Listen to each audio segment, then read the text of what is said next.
Madam మీరు రావడమే ఒక టఫ్ కాన్స్టిట్యున్సీని ఎన్నుకున్నారు. అటు బీఆర్ఎస్ పార్టీ స్ట్రాంగ్ ఉంది. ఇటు కాంగ్రెస్ పార్టీ స్ట్రాంగ్ ఉంది. జూబ్లీ హిల్స్ అనేది ఒక టఫ్ కాన్స్టిట్యున్సీ. అసలు ఇలాంటి కాన్స్టిట్యున్సీలో బీజేపీ అనేది అసలు చాలా రేర్‌గా అలాంటి కాన్స్టిట్యున్సీలో మీరు బీజేపీని ఎలా ప్రభావితం చేయబోతున్నారు? ప్రజల్లోకి ఎలా తీసుకెళ్తారు? నా చిన్నతనము, నా బాల్యము, పెళ్లి అన్ని ఇక్కడే. ఈ కాన్స్టిట్యున్సీస్ లోనే అన్ని అయినాయి. చదువు, పిల్లలు అంతా కూడా ఇక్కడే అయినాయి. సో ఇక్కడే పెరిగాం కాబట్టి నేను ఈ అర్బన్ గా నాకు అన్ని ఇక్కడ ఉన్న ప్రాబ్లమ్స్ ఏంటి, ఇక్కడ ఎలాగైతే పరిష్కారం అవుతాయి, ఇక్కడ ప్రజలతో కనెక్షన్, ప్రజల్లో నేను ఎన్జిఓలో ప్రజల మీద ఫోకస్ చేసిన పనులు అన్ని ఇక్కడే ఉండింది. సో డెఫినెట్ గా నేను ఈడే రెండిట్లోనే ఏడో ఫోకస్ చేయాలి. అప్పుడు జూబ్లీహిల్స్ లో అవకాశం వచ్చింది, చెప్పారు కాబట్టి అక్కడ ఫోకస్ చేసి వర్క్ చేసి. అంటే ఎలా తీసుకెళ్తున్నారు బీజేపీ పార్టీని ప్రజల్లోకి? అందరూ వర్క్ చేయబట్టే ఇప్పుడు బీజేపీ కూడా అక్కడ డెఫినెట్ అందరికి, అంటే మీరు చెప్పేది నాకు అర్థమైంది ఏంటంటే అది మోస్ట్లీ మైనారిటీ డామినేటెడ్ కాన్స్టిట్యున్సీ, మీరు ఎలా వర్క్ చేస్తారు అని. బీజేపీ పార్టీ పరంగా, సిద్ధాంతాల పరంగా అంటే ప్రజల్లో అలాగ తీసుకెళ్తున్నారు కానీ మేము మతం ఫోకస్ చేసే పార్టీ కాదు. హిందుత్వానికి సపోర్ట్ అంతే. హిందుత్వంగా పోరాడాలి అంటే ఏదో ఒక పార్టీ ఒక సైడ్ తీసుకోవాలి, స్టాండ్ తీసుకోవాలి. కాబట్టి మనం బీజేపీ వాళ్ళు ముందర ఉండి పోరాడతాం. ఒక party, at least one party is there to support Hindus. అంతేగానే మతపరమైన విభేదాలు, మతంగా మాట్లాడే పార్టీ కాదు మాది. అందరినీ కలుపుకొని పోయే పార్టీయే. ఏ పథకమైనా, ఏ సంక్షేమమైనా అందరికీ సమంగా ఇచ్చారు మోడీ గారు. ఎప్పుడు ఇంకా మైనారిటీస్ కి ఇంకా ఎక్కువ సంక్షేమాలు ఇచ్చారు.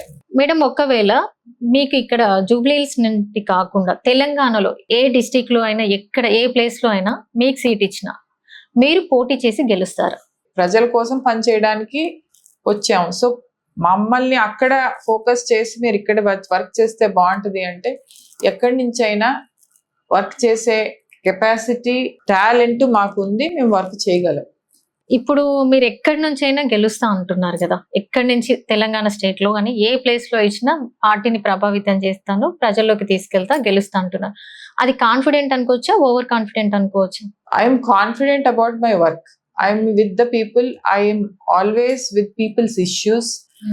వాళ్ళ కోసం జనాల్లో కలిసిపోయే మనిషి, ఎక్కడైనా ప్రజల్లో ఉండే మనిషి.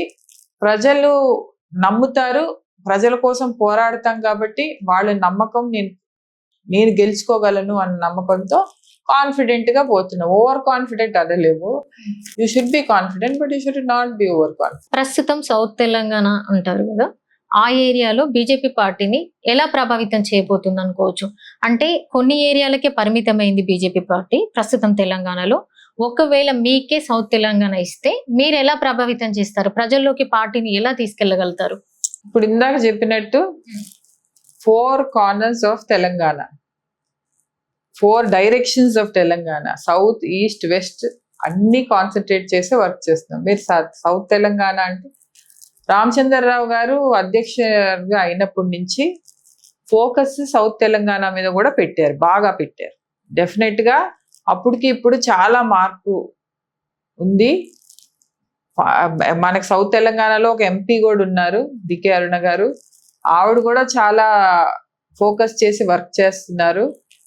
మీరు ఇప్పుడు రాబోయే రోజుల్లో తెలుస్తుంది మీకు. ఇప్పుడు ఆ స్ట్రాటజీలు అవన్నీ ఇంటర్నల్ అవన్నీ మేము మీతో చెప్పలేము పార్టీ పరంగా.